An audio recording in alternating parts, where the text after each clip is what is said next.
Correct. Yeah. So that's actually John 18:10-11. This is what it says. Simon Peter, having a sword, drew it, struck the high priest's servant, and cut off his ear. The servant's name was Malchus. So Jesus said to Peter, put your sword into its sheath. Shall I not drink the cup that the Father has given to me? So it's your point. Right. Exactly. Yeah. But let me say it this way. Even though we recognize that this is fulfilling Jesus's cup he had to drink, we can't still deduct from that if it were another scenario, Jesus may have had a different command. That's fair. That's a fair point. Yeah. You can't read between lines that aren't necessarily there. Okay, so but it's uncomfortable because I'm a dad of 4 kids. I feel it. Yeah.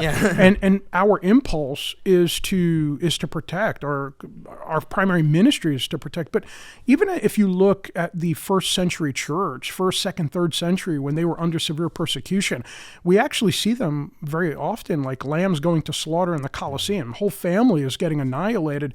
In some way, I think if we're going to have an honest conversation, we can all say what we feel and what we struggle with. And I think there's honesty in that. I think any Christian who doesn't struggle with this idea of preservation of life is probably lying to themselves or anybody that they speak to. The reality is the impulse in all of us is to survive. It's to protect ourselves. But the New Testament calls us servants.